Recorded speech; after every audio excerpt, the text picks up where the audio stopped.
First, a very, very brief comparison of Islam and Christianity in the sense of why there's been this tension, just so we have a framework to work with. Second, the geopolitics of the region currently as it stands, the Near East, the Middle East. And then finally, just some stats and my own personal conclusions of the fate of Christians that are still living in the homeland of Christianity, the Middle East. So when Islam first appeared, it was taken by some Christian clerics at the time and Christian theologians as an offshoot or as a heretical branch of Christianity. So for example, John of Damascus considered, who was a well-known theologian, he considered that essentially it was just a wrong interpretation of Christianity that was being spread. So it wasn't necessarily taken serious. And this was at the first few decades of Islam before it, spread like wildfire. There we go. And so this confusion didn't last for too long because Islam asserted itself. It had its own cultural tenets and whatnot. But there are certainly similarities between the two religions. For example, although Jesus is not considered the Son of God or God by Muslims, he is given a prominent place. He is one of the top patriarchs that they refer to, along with Noah, Abraham, Moses, so on and so forth, obviously Muhammad. But the difference ultimately comes down to, as Dr. Chodakiewicz referred to, is this concept of Sharia, which stems from the Islamic interpretation of their holy book, the Quran. So the Quran, and this is something that the Bible lacks, or at least from the Christian understanding, must be read in Arabic and only in Arabic because Islam stresses that Arabic is the holy language. Christianity doesn't have that concept. I mean, we have Aramaic and Greek and Latin and classical Armenian that were around at this time, but there is no debate really as far as this is God's language and everything else is not. Second important thing to keep in mind is Christianity. Some Christians, take the Bible as literally the Word of God, word for word. Others see it as inspired by God, divine, inspiration, so on and so forth. Again, with the Quran, this is not the case. It's the Word of God, literally as it was conveyed by the Archangel Gabriel to Muhammad. Muhammad did not write, so a scribe wrote it down, and we have the Quran. So that's another thing to keep in mind in the sense that Islam has a very, in comparison to Christianity, much more literal interpretation. So the law is much more, especially religious law, is much more sacred to them in the concept of it being applied to the totality of society. So a good citizen is a good Muslim and vice versa. In the West, a different concept obviously developed where, we now have a separation of church and state. And that necessarily, you can be a good citizen and be an atheist. You can be, Christian and be considered a bad citizen, so on and so forth, depending on what the law says and what your religion says. Islam, for the most part, doesn't have that. And if you're adhering to Sharia, which many of these countries were, as Dr. Chodakiewicz referred to as the Ottomans were, then it becomes a very black and white issue. So that's just something to keep in mind as everything that's been said. Now, what was passed around real quick, this was the American ambassador at the time, Ambassador Morgenthau, just one of his cable dispatches to D.C. And I'm sure you've had time to look through it, but essentially it's one of many that he sent that outlines the atrocities that he had been witnessing to, and which ultimately culminated in the genocides of Armenians, Assyrians, and Greeks, collectively called Christian genocide, and well over 2 million Ottoman subjects, Christian subjects, were massacred by the Ottoman regime. So it's just, I wanted to show something, historical document that one of hundreds of thousands, like I said, that exist in various archives. In fact, most recently, the Vatican opened up an archive dealing with the Armenian genocide and what the Catholic priests had witnessed there. And I'm sure a lot of scholars dealing with genocide will be flocking there to study that further. So now getting to geopolitics. So the region obviously now is predominantly Muslim and has been for several centuries now. And here's an interesting stat. Just at the beginning of the 20th century, roughly 26% of the population of the Middle East were classified as Christian. Now that figure is anywhere from 10 to 2%, depending on who you speak with. I identify more with the 2% figure based on just calculations that I did. Nothing scientific, but just some number crunching that I did. I think 2% is more accurate, but like I said, other scholars put it at 10 or 8%. So that might, 100 years, it's a long time, but not really. But it's a drastic fall, to go from mid-20s to, basically single digits. And this trend is only going to continue. Muslims have more children on average than Christians do. But another reason that's become more recent in the past 5 to 10 years, but specifically with the Arab Spring now, is persecution of Christians has gone up, and Christians are now fleeing their ancestral homes. The three cases that I'll kind of just focus on, I said I was going to mention stats and figures, are going to be Iraq, Syria, and Egypt. These countries have seen great turmoil in the past 10 years, and more recently in Syria's case, and the Christian community has been very hard hit. Not just Armenians and Orthodox, but also Catholic and even few Protestant organizations and churches that are active have also felt the brunt.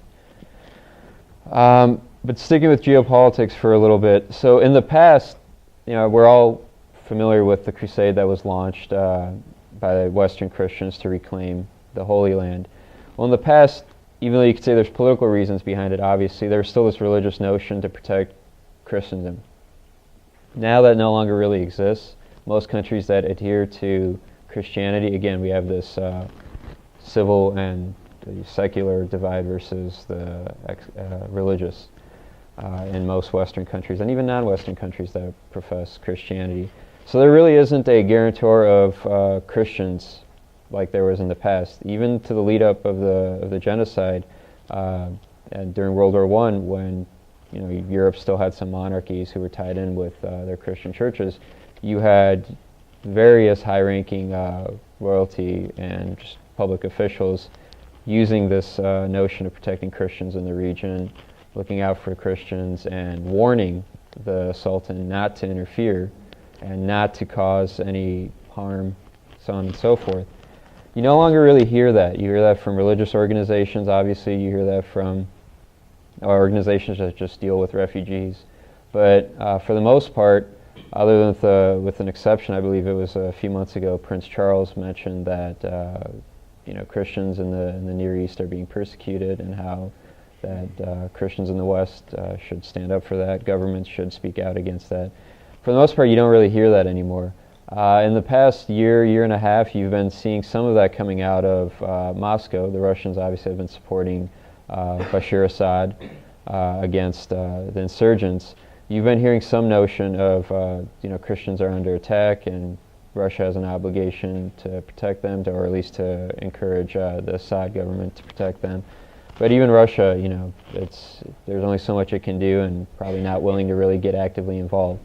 So these two things, the population, just the pure fertility rates, combined with the fact that there's no longer really a power that will go to any lengths to protect Christians, even if it's for its own political reasons. That no longer exists. So this has made the situation worse for Christians that live in these regions, Christians that are facing persecution, not only by insurgents that are linked with Al-Qaeda or other radical organizations, but also just some of these regimes who, when times were good, were fine with Christian communities and other minorities, but as they got tougher, they cracked down on everybody, regardless of their political affiliation.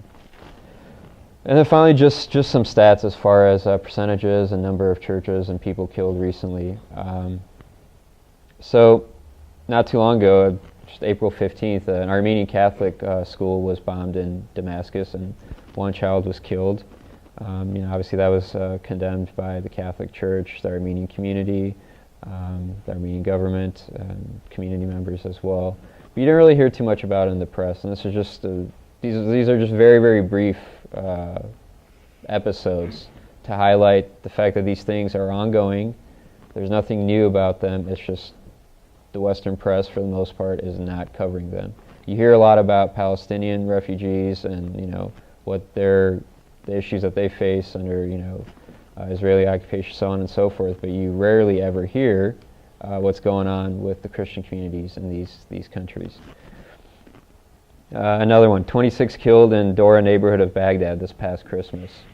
Just blown up coming up after Christmas service.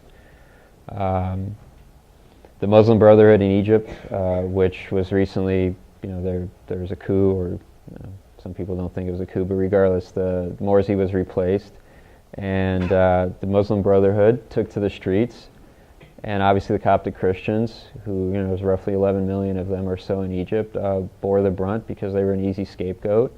And although, yes, they did oppose Morsi, they weren't the only ones. 30+ million Egyptians showed up on the streets protesting against Morsi.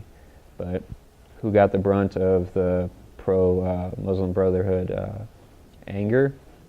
Coptic Church. And here's another figure. So 10% of Syria's 22 million population prior to the civil war were Christians. Now that number is down to 3% roughly. And you hear stories, specifically, you know, I'm more familiar with the Armenian aspect, but you constantly hear stories of Armenians leaving Syria, communities that they've been a part of for 100 years or more, and going to Armenia or Western Europe or the United States, basically wherever they have families. And most of these people are never going to return to these regions, or are unlikely to return to these places, because the instability, based upon just pure outlook and seeing what's going on there, isn't likely to go away anytime soon. And as long as you have foreign entities, foreign great powers, basically supporting one side and the other, and it becomes a proxy war. I mean, as we've seen with Lebanon has never been the same since the civil war started there in the 1970s. Even though it's been over, it's still a tough situation there. So Syria's development will most likely echo that to some level. And I guess my final conclusion would be that I mentioned Russia earlier, but if this new program, you know, Marxism-Leninism being a dead ideology, Russia trying to find something new, and social conservatism being something that they're clinging on to, we may see Russia be more assertive in the Middle East, not only politically speaking, but also using the attacks against Christians to further intensify its geopolitical activities in the Middle East. So that's a trend to definitely watch for in the next 2 to 5 years, and obviously in the coming weeks. Thank you. My name is Aram Hamparian, as the doctor said. I work with the Armenian National Committee here in town. I deal less with history and more with, you know, some of the stuff happening today. We work with Congress, work with the State Department, whoever else will tolerate us. There were just 3 points I wanted to touch on today. That first is the Armenian genocide itself. Today is April 24th. I'll explain the meaning of that. The second is what happened in Kesab, which is a city in northern Syria on March 21st. And the third is to talk about some of the efforts we're trying to make to protect the Christian legacy and heritage in the Middle East, with a special focus on Turkey. Dr. I will reserve a point of order on the interpretation of the role of revolutionaries or self-defense units or just common sense Armenians in the latter part of the 19th century. I would gladly discuss it. We can discuss it here later. I just have a little bit of a different perspective based on my experience. In the 19th century? 19th and early 20th. 19th and early 20th centuries. I would say that it's a discussion for another day. Okay. You said based on your experience. Oh, no. Okay. Based on my experience today, which Armenians have a very, very, very long sense of history. So, and the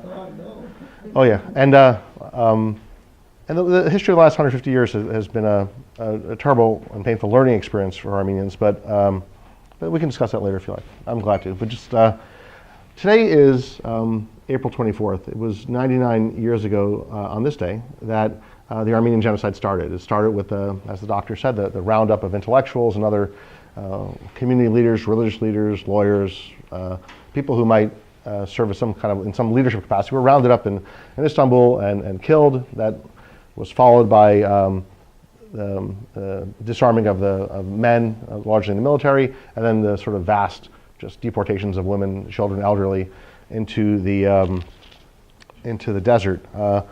We essentially saw, as a result of that, the eradication of an ancient culture that had lived in that land for thousands of years. It wasn't just Armenians, of course, as Vilen said, but Greeks and Assyrians and Syriacs and others. And you know, it's a day for us as Armenians to look back and mourn. I'll be at my church later today. I'll say a prayer. I'll light a candle. But it's also for us a political cause because Turkey to this day denies this crime. We think that's just morally wrong. It would be wrong to lie about one death, and it's certainly wrong to lie about the murder of an entire nation. So morally, of course, it's wrong. It's dangerous for the world. The world itself is a more dangerous place today by virtue of the fact that a genocide was committed with impunity. The best witness to this, the most chilling witness to this, was Adolf Hitler himself, who in 1939, when planning the invasion of Poland, called his generals together and said, I want you to go and kill every man, woman, and child, and just sort of, I think he even made an allusion to Genghis Khan or Tamerlane or something like this, some vicious kind of thing, order that he gave his generals, and his generals pushed back and said, the world will hold us accountable. He said, no, they won't. Who remembers the Armenians? I mean, it was both evil and very accurate and chilling all at the same time. So the world is a more dangerous place when this kind of thing can be committed with impunity. So look, as Armenians, obviously, we focus on our history and our rights and our issues, but we also feel like an obligation. We've been through this. Let's make sure it doesn't happen to other people. Let's try and live in a world where crimes like this are punished, right? We did sign, the U.S. And other countries have signed the Genocide Convention. It's a Genocide Convention on the prevention and punishment of genocide. We believe as a world in the punishment of genocide. We have here a representative of the Armenian government. I won't speak for the Armenian government, but I will say I would think that most people in Armenia would feel less safe being bordered by such an unrepentant perpetrator of genocide. It's like living next door to an unrepentant arsonist who has burned down your house, refused to apologize, never been held to account, and reserves the right to burn your house down again. It's a scary prospect, especially since Turkey is such a very well-armed country that has proven in Cyprus and against the Kurds and against the Armenians that it will use violence to accomplish its aims. Another reason we engage this issue so aggressively is that we think ultimately it will be good for Turkey. That, we can talk today about Andrew Jackson. Andrew Jackson, great American president. His picture's on the $20 bill. He helped democratize the country, did all these great things, but he also was sort of vicious toward the Native American population, brutal. But we can talk about that publicly, right? As Americans, we have that freedom. That freedom has yet to really come to Turkey. There's been some very brave people, including today in Istanbul, who held a protest, even though they could be arrested under Article 301 of the Turkish Criminal Code. But there are very brave Turks who are speaking out. One of them is Ragip Zarakolu, who came to Washington and spoke on Capitol Hill before dozens of members of Congress. He will return to Turkey and face prosecution for those words. But we think ultimately that it'll be a fine thing for Armenia, for the world, for Armenians in Turkey, and for all Turks to live in a country that's been able to deal honestly with its past. We've dealt in many ways with slavery. We've dealt in some ways with the American Indians, but at least we have an honest discussion about it. We can talk about those things. So we think that'll be a good thing for Turkey as well. Moving Turkey in that direction has proven to be very, very difficult. There's a lot of reasons why Turkey denies the genocide. Some of them are pride, some of them are fear of reparations. Perhaps politically it's untenable. I don't know. We'd have to ask our Turkish counterparts why they do that, but they do that, and they spend a lot of money in this town blocking American recognition of that crime. An example of that yesterday was the Prime Minister of Turkey, who issued a very unusual statement. He issued an open statement on the occasion of April 24th, in which he extended condolences for the deaths that Armenians experienced. It's a bit like it was like a non-directional death thing, where he didn't say that anyone killed anybody. It's sort of like you might after a typhoon say, "I'm very sad at all the losses you experienced," but with no reference to how those deaths came about. But nonetheless, it was something, and it was not followed today, sadly though, by President Obama recognizing the genocide. He chose not to do that. That's a point of great frustration on our part. But nonetheless, we'll keep pushing ahead. The Senate Foreign Relations Committee just had a good vote, 12-5 on this issue. We hope to have some other votes down the road in the Congress. I think sort of if I could take a step back in closing on the genocide issue, in sort of the very big picture, the debate in this town on the genocide issue is the Turkish government has long, and as the doctor said, very concerted effort in this town, but they've long since abandoned the idea of just outright denial. That's just didn't work. There's too much scholarship, too much academic product out there to just outright deny the genocide. So they've then they moved over to, well, let's sort of lean on these various Western countries not to talk about it, and that kind of ran its course as well.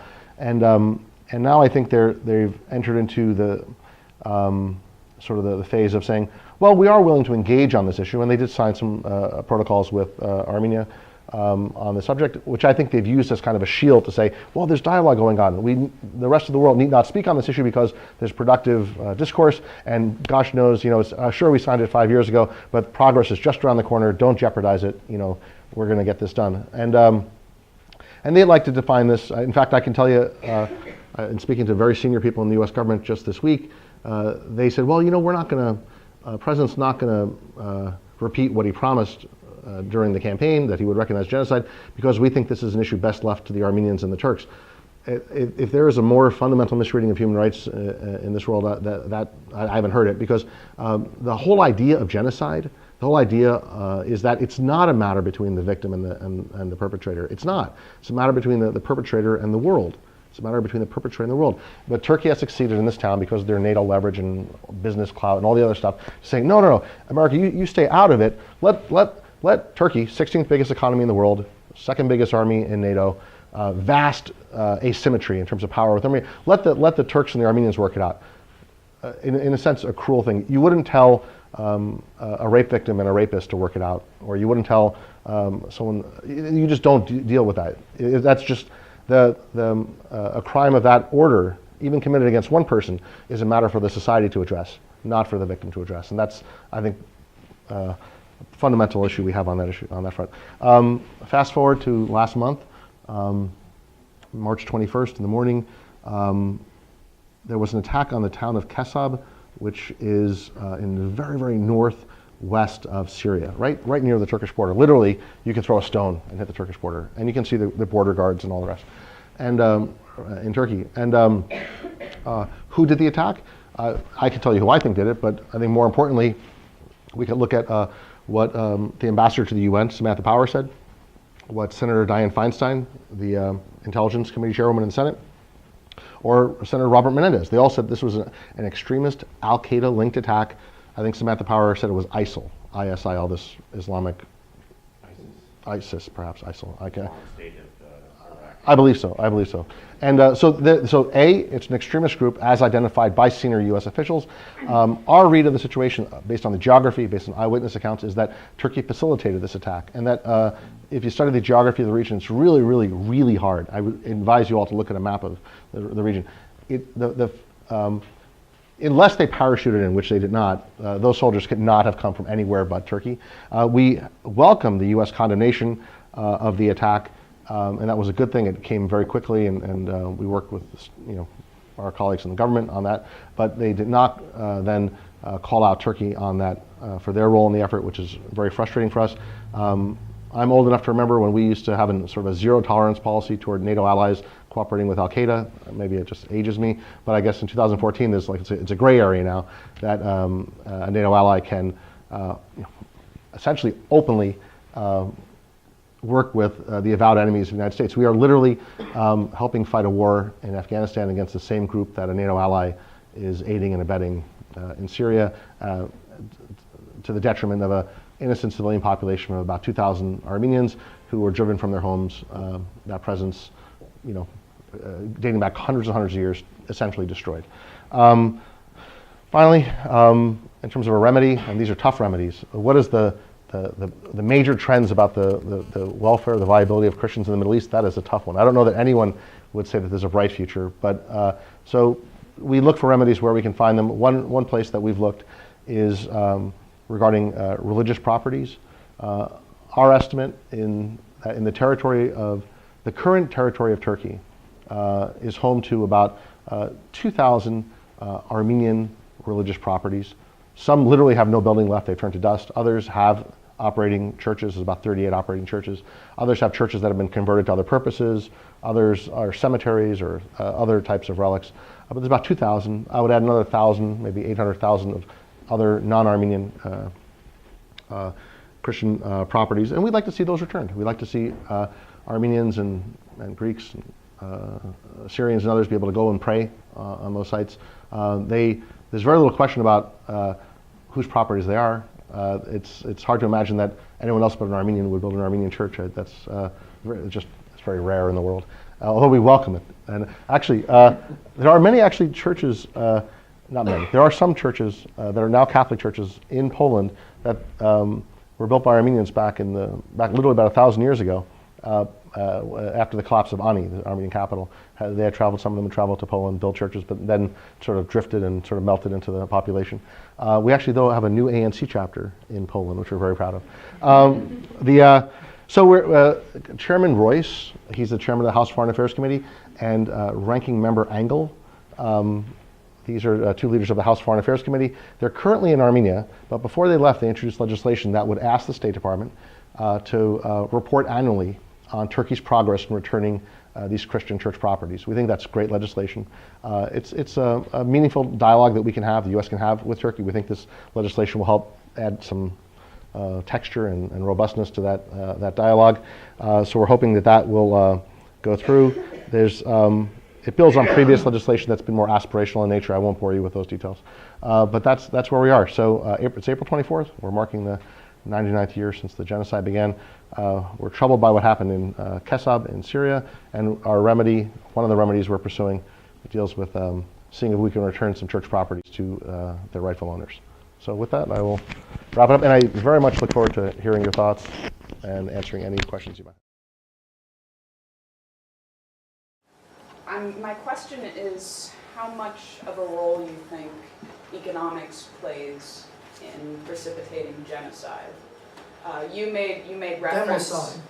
Democide. Well, the original definition of genocide. Not commodious enough. I think the Russians the Russians in the convention fought the inclusion of political identity as a reason, and that's I guess because of their own history. And but that's my understanding of how that convention was negotiated. Was that actually Soviet Union objected to that. There's like 4 or 5 categories, right? Well, it took 30 plus years for everyone to. Yeah. But the question is, what role economics plays in precipitating genocide, especially when you look at the Arab Spring. In the beginning of the Arab Spring in Egypt, you had a very large youth population, unemployed, you had a food crisis, resource crisis. So if you agree that economics plays a role, what ought to be done to remedy that? This is very important. For instance, in Central African Republic, when the elite troops were off helping the US chase Joseph Kony unsuccessfully, the Islamists moved in to capitalize on a wave of economic, social, and cultural unrest. But it was economic. And then the Islamists began to behave like Islamists. So the population which was targeted remembered that it was Christian and forgot about the initial grievances against a very corrupt government, and now we have a religious war.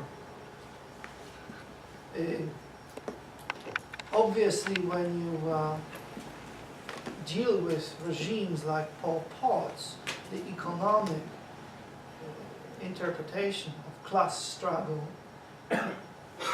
is so obvious you can't escape from it. Or Mao Zedong. Also in terms of just sheer population reduction as an economic measure. Oh yes, it's always fun to enrich oneself with no work, if you know what I mean. Anytime there is violence, there are vultures. Looting is a sport of equal opportunity haters. And people join the sport when someone prompts them and shows them that they can also rob with impunity, that exacerbates violence. There's a cycle, you see, and it can be applied to anything. For instance, following the deportations and arrests, mass arrests of Polish Christians in eastern Poland by the Soviets in 1939, in particular 1940, the neighbors, including Belarusians, Jews, Ukrainians, were robbing. Some of them said, hey, it's abandoned property. They were sent to Siberia. They're not ever coming back. When the Germans moved east, started slaughtering Jews, well, you know, should it go to waste or should I pick it up? It's Jewish stuff, I know, but they won't be coming back anytime soon. And that's just a vignette from within 1 year of World War II on the Eastern Front. You can imagine what we call anti-Christian pogroms. The Indonesians would say, no, no, we're just killing the Chinese. And the Chinese minority owns 80% of all the goodies in Indonesia. As if it was a justification for murder. But you see, this always figures. Except when the communists are doing the push and the mass murder, it never becomes a primary motivator, but it exacerbates everything, and it definitely helps enlist others. So yes, I can rob the Armenians. All right. But I don't think this was the primary reason. Mass murder is like a main gutter here under our feet. It has to be joined by a variety of small cesspools of feces. If you can block a couple, the gutter will not overflow. It will not result in mass murder, in mass slaughter. And that's, I call that genocide prevention or genocide prevention. And definitely bribing, and in some places the Armenians were able to bribe the would-be perpetrators to protect them. The problem is it's a short-term solution, then you run out of money. Or they figure they can kill you and keep what you have been bribing them with. It is a factor, but we should also keep other factors in mind. Number one is if it walks on 2 feet, it's capable of any atrocity. Our any analysis of any phenomenon is driven by whether we understand who we are and how we view humanity. If our view is kumbaya, then Rwanda happens. That's how the White House was. If our view is that humans are fallen angels capable of fantastic feats of heroism on the one hand, and on the other hand capable of the worst atrocities, then we're better off in our analysis. And the economy kicks in later. And then you figure out other factors, prejudices, stereotypes, If I have a bad opinion about a UCLA volleyball team, it doesn't follow I'll go and kill them. You see what I mean? So what are we permitted to think? And where are the limits of our disinclination towards phenomena we don't necessarily agree with? Ultimately, the deterrent is, I think, ultimately what counts. And this notion that you may be capable of this, you may be even considering this, but there are serious consequences. Do not think for a moment that the society and the neighbors, your relatives will turn a blind eye to this. I think there's going to be a supply in this world, sadly, but we have to somehow step up to fight against it.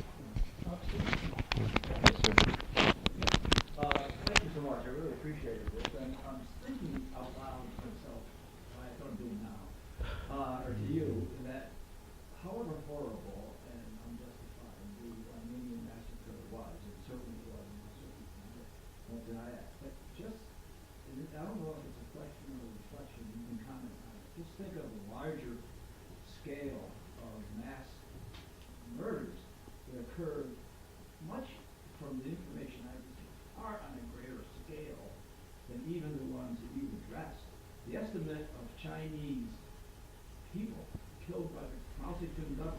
upwards of 16 million.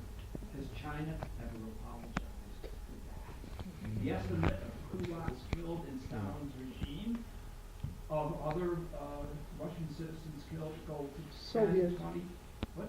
Soviet. I think you make a very good point. You make a very good point. There are far too many injustices in the world that aren't properly addressed. But let's sort of break this down a little bit. Sort of deal with it as a moral test, right? We have hospitals, right, who accept the moral burden of healing the sick, right? But the test of the person who walks into the emergency room is not, well, I could treat you, but I'm not treating this other person, or there's some illness elsewhere that is more pressing, or we deal with each moral test on its own terms, and because we can't cure, for example, everyone who has some illness, that's not an excuse for not curing the people we can cure or fixing the problems we can fix. So it's true. There are terrible unaddressed injustices in this world. And it's also true that the ones that get the most attention are the ones that have someone's pushing for, advocating for. But I think it would be, I don't know where we go from there, because if we say, well, I can fix A, but I'm not going to fix A because B is unfixable. I don't know that takes us in the right direction. That's my thought. I'm not sure if it makes perfect sense or not. But Also, every human injustice should be addressed. At least that is the historian's task. Personally can't specialize in everything, so I didn't get to go to China and dig in the archives about the communist collectivization, which actually killed 50 million. Now the US statistics, and the archives still remain closed for the most part, but we have to register it. There was a rabbi, I think in the ghetto in Riga, who was dying. This was during the German occupation, during the Holocaust, and he said, write, copy, and report, basically. Otherwise, everything disappears. I'm still very upset about Chinggis Khan. I read books about how great he was. The guy was a mass murderer. I don't like him. I won't calm down. I don't like the Assyrians either, who 4,000 years ago flayed human beings alive and displayed their skins and were the first to introduce rule by democide. You didn't surrender the fortress, everybody died. Do you see me happy? I get upset about those things. But we have to keep up with the Armenians, Jews, everybody, all human beings that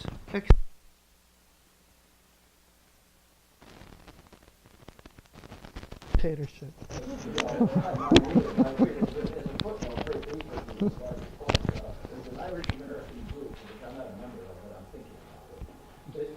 That blames Great Britain For the famine. for an actual policy of genocide in Ireland in the 1840s with the potato Famine. killed millions of people. It did. What they Sin. did not do. Yeah. This was a sin of omission. They didn't care, and it was their fault. But it was not a premeditated genocide. They actually enjoyed Irish peasants plowing their land for them for next to nothing. Your common denominator came out of a statement you made earlier about genes and the origin of species. All of the genocides, democides, whatever name you want to give it, came from the denigration of the human being. You talked about China. You didn't mention the rape of Nanking, where 2 million Chinese were slaughtered in the short period of time by the occupation of Japan. And I forget the author of the book. And she said, why could this happen? And the metaphor was that the Japanese considered the emperor a god. And then we went down, as somebody here talked about the different gradations of society. And the people who were slaughtered were subhuman. And every time this happens, the victim is subhuman. And I fear continue until we realize we're all. Modern ideology intervened to class people, certain people, as subhuman. Until recently, if you as a Bolshevik killed Mr. Rosenberg because he was a banker, you were cool. But if you killed him because he was a Jew, then you were not cool. See, now we recognize that both are not cool. However, with people like Genghis Khan, it was just business, meaning cold-blooded mass murder without necessarily considering a group or a victim as inferior, other than that his group or her group lost the war.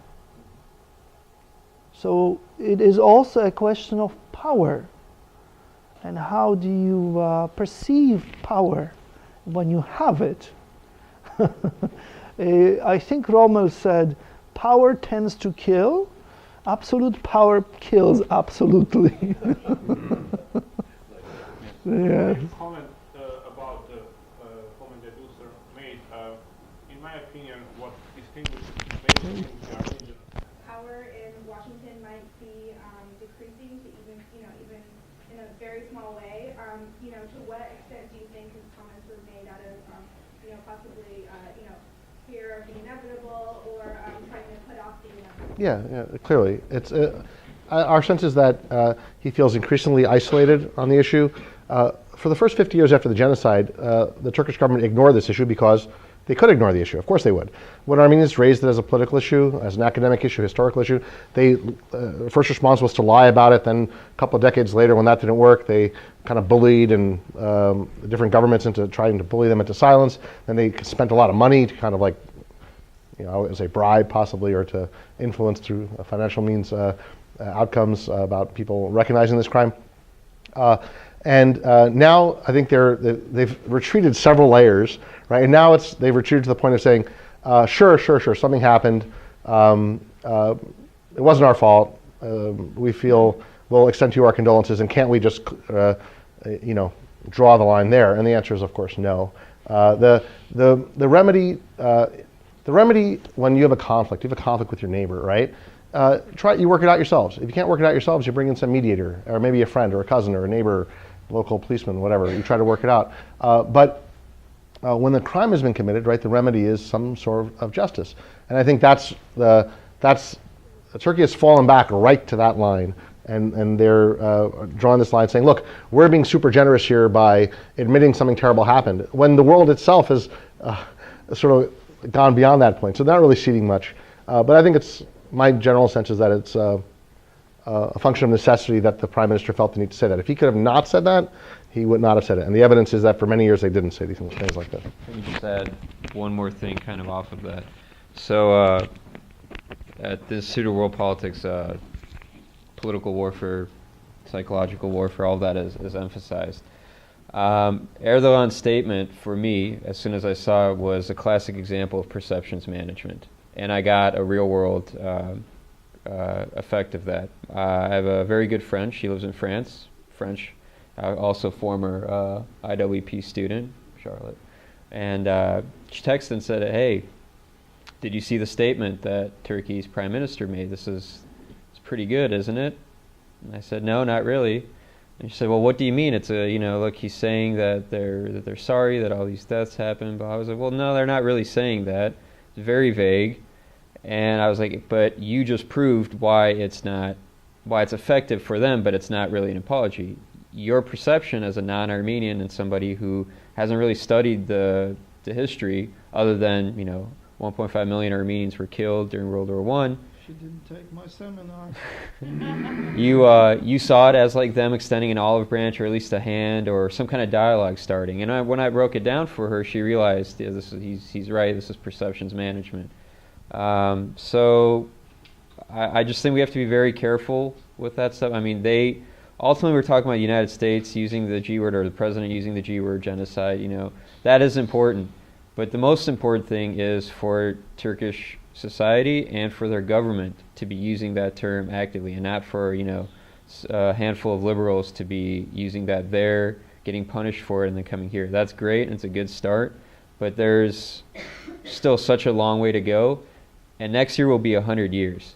And true, while in this past 10 years there's been more done on their side, on the Turkish side, to, I guess, address this issue than probably the past 80-some years, they've only, if we're on a football field, they're still like on the, somewhere between the 0 and the 10-yard line. Like, they've still got quite a bit to go. Just wanted to think there's one important thing that we missed, and that is, why are Western governments basically pretending like they don't see any of the persecution or massacres of Christians in the Middle East and elsewhere? Could it be because most Western governments are run by people that are either indifferent to Christianity or religion in general, or just anti-Christian? They don't care, so... I'll address that really quickly, and then I'll pass it to either of you two. So as I mentioned, the historical aspect and the geopolitical aspect, there no longer exists, like I said, an overtly Christian country that has the means to project power there. None of the great powers that exist, other than with the slight exception of now Russia championing Christianity and traditional values, but that's just a new thing for them. None of them exist. I mean, the Vatican is a Christian country, but the Vatican is not the Vatican of 1,000 years ago, where it could call up a crusade and get hundreds of thousands of young men and other people to march somewhere. That's no longer exists. The other three great powers, we talk about Russia, but the United States, you hear a lot of things about Christianity, this and that, but it's becoming more and more of a secularized country. And then China obviously is officially atheist, and they're purely, if it doesn't affect their economics, they more or less stay out of it. And the European Union is made up of countries that willingly chose to secularize. Unlike Eastern European countries and countries of the Caucasus and Central Asia that were forced to secularize by the Bolsheviks and the communists, Western Europe, which is the core of the EU, chose to secularize, and with each passing decade, Christianity and Christian values have been pushed to the fringes. So therefore it makes perfect sense why, when you hear attacks against Christians when churches are blown up on Christmas Day, that Western governments aren't going to condemn it. It just fits into the paradigm that they're operating under. I'm not sure the reason why, but it's clear that beyond the rhetorical level, there's very little that's done on behalf of the U.S. government in defense of Christians abroad. There are great people, like Congressman Wolf has been very good. Congresswoman Eshoo has been really good. And if you were to poll this issue, you'd find that most Americans would be, we should be doing something about Christians who are being persecuted abroad. But as it doesn't translate into any meaningful policy. And we saw that in Iraq. We're seeing that in Syria. I remember a prominent Jewish American complaining not so long ago, what's the matter with you guys? When Jews were persecuted in the Soviet Union, we could have 100,000 people on the mall. Now the Christians are slaughtered all over the world and nobody does anything. What's wrong with you? Well, I'm doing my part. Won't you join up and do something too? But it's no longer sexy to refer to Christianity. Powers that be have lost faith, so they sneer. At best, they humor. There are very few people like former Senator Sam Brownback who pay attention to those issues. But that translates into eventually neglect and, in the worst case scenario, mass murder. So we'll take two more questions and go ahead.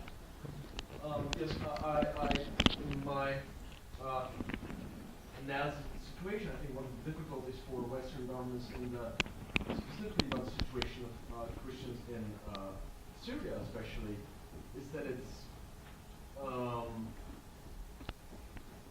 obviously it's a very difficult situation. The Assad regime is a very brutal and murderous regime, and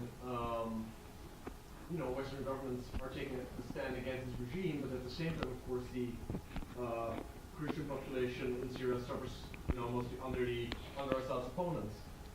So what would be a way for Western governments to support would be Christian community in Syria without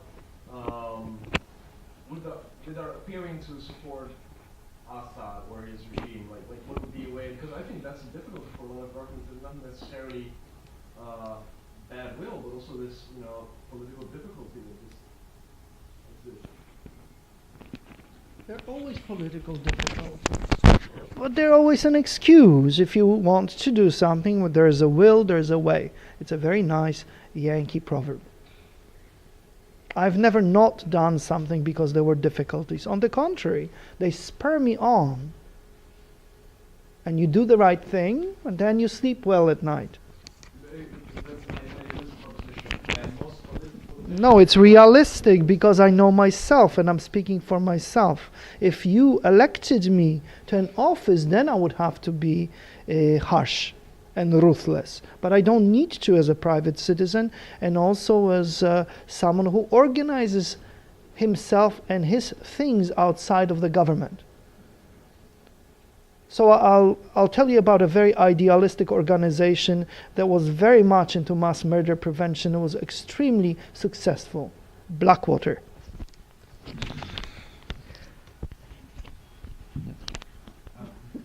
May I make a couple of quick comments on today's discussion? I'm Darren Komarczak from the Embassy of Armenia.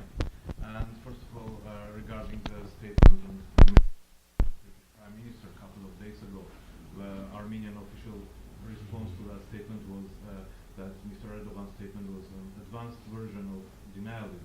Why? Because the notions which we find there in this statement were actually repeated from Erdogan's previous statements made in 2005, his letter, for example, and by our Turkish officials as well.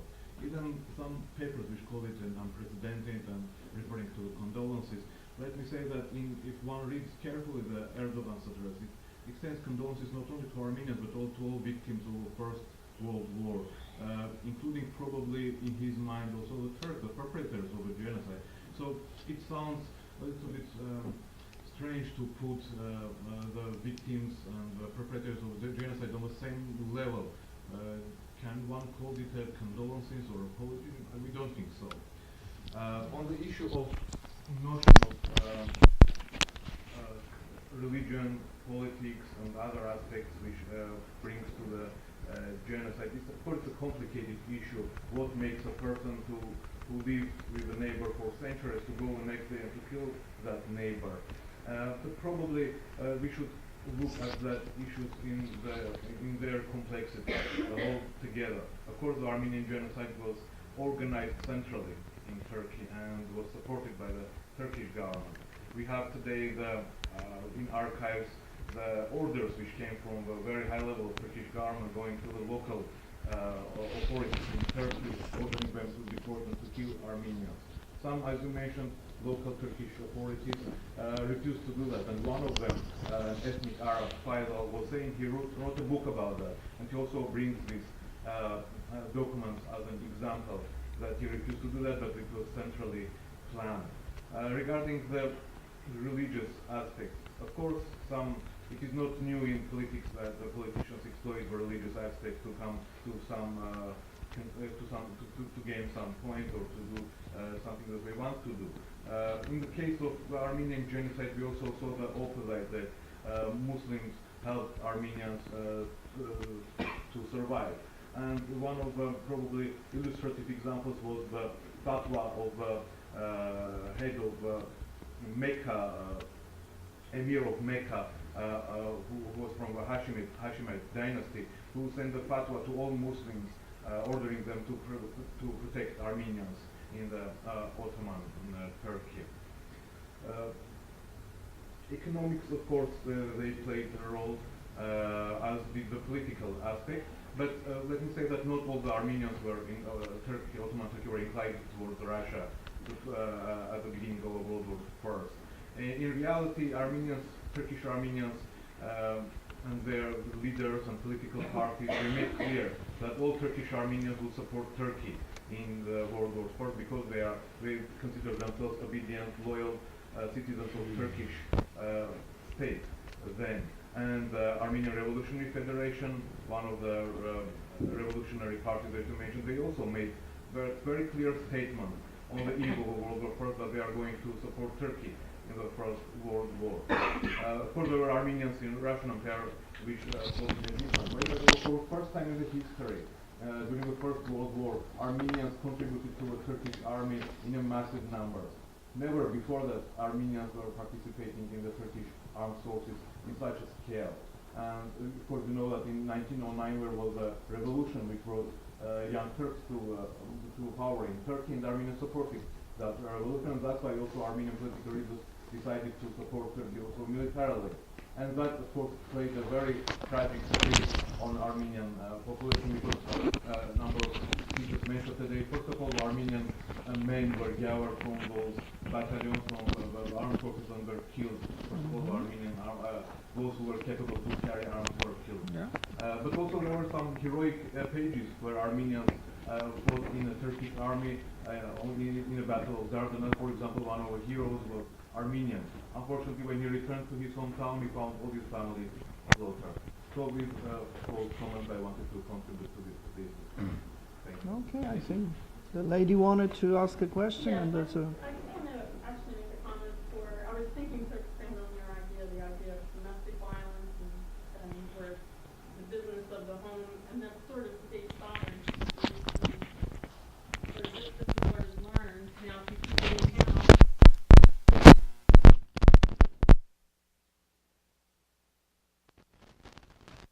even from Germany, they expanded out.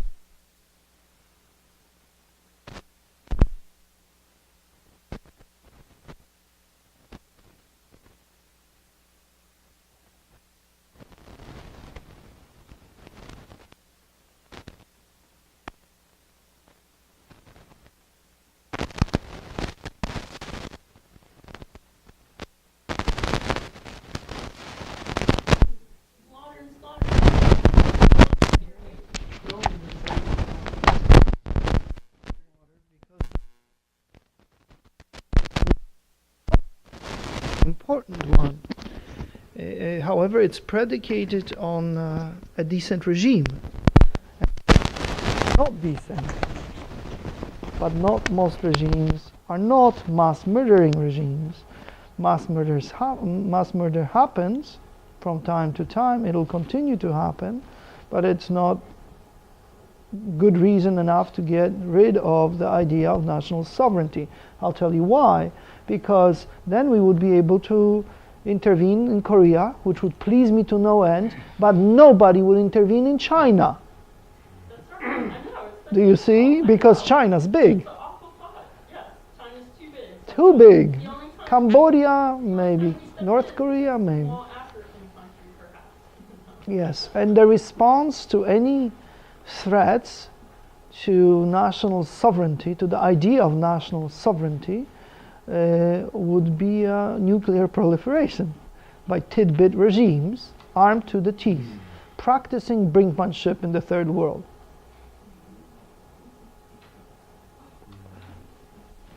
I'm sorry, I don't have good news for you. I'm a realist with a heart. Anyway, thank you very much. This is